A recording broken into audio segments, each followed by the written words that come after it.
karunia dan damai sejahtera Allah Bapa kita dan anaknya Tuhan Yesus Kristus menyertai saudara. Amin. Shalom saudaraku yang terkasih, senang bisa menyapa saudara di tempat saudara berada hari ini dalam dimensi yang berbeda tetapi dalam dunia yang sama.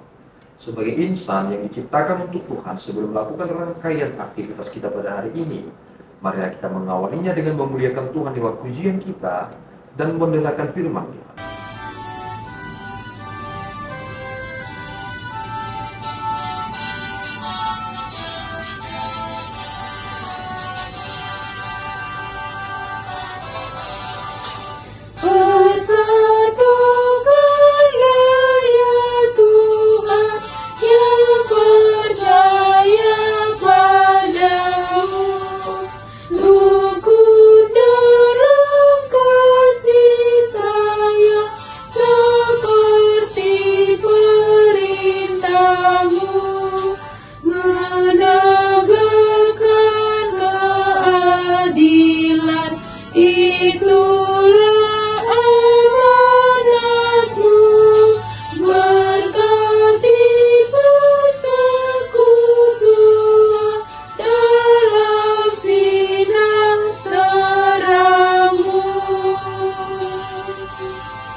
Firman Tuhan pada pagi hari ini diambil dari Filemon 1 ayat 6. Dan aku berdoa agar persekutuanmu di dalam iman turut mengerjakan pengetahuan akan yang baik di antara kita untuk Kristus.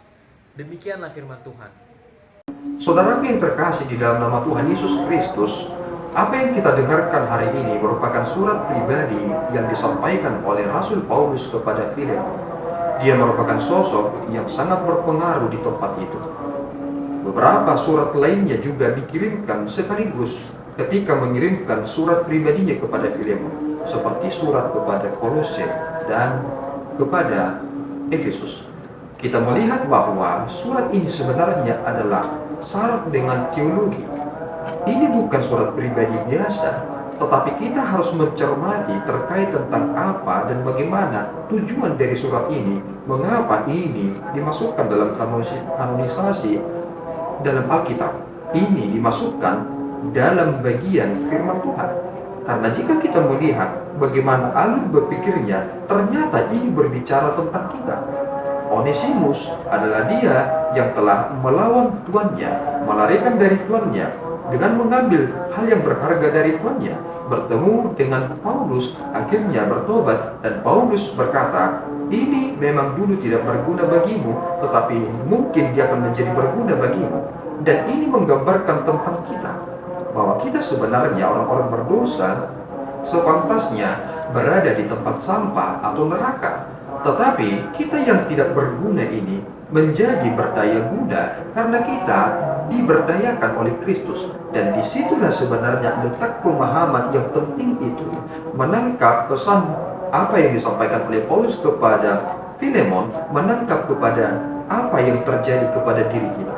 Penting apa yang disampaikan dalam teks kita hari ini ketika dikatakan pada ayat yang ke-6, aku berdoa agar persekutuanmu di dalam iman turut mengerjakan pengetahuan akan yang baik di antara kita untuk Kristus. Ini adalah penekanan teologi yang sangat penting sekali.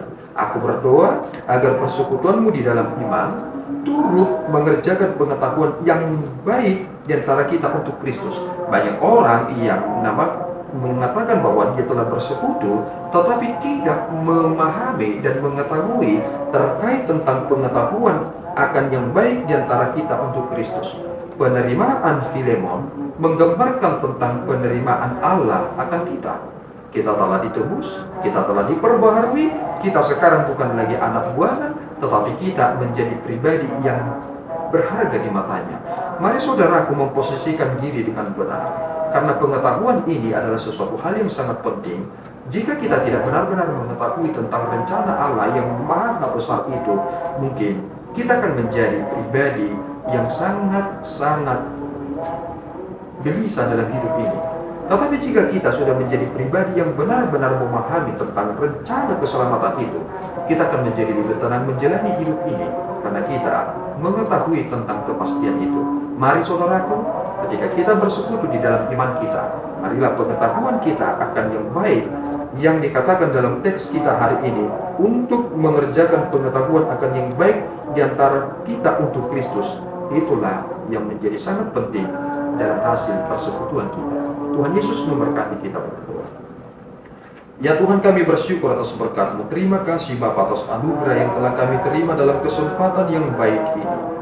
Boleh belajar dari apa yang disampaikan oleh Paulus kepada Filemon. Ini menggambarkan tentang kami yang telah Engkau terima. Kami telah diperbarui dan kami kini berguna. Tolong Bapa, kuatkan kami supaya pengetahuan akan Engkau menjadi sukacita yang besar bagi kami, karena itu adalah kelimpahan rohani. Terpuji Engkau Bapa, kami serahkan hidup kami ke dalam tangan-Mu. Di dalam Yesus kami telah berdoa dan mengucap syukur. Anugerah Tuhan kita Yesus Kristus, kasih setia Allah Bapa kita, dan persekutuan Roh Kudus menyertai saudara. Amin. Tuhan Yesus memberkati.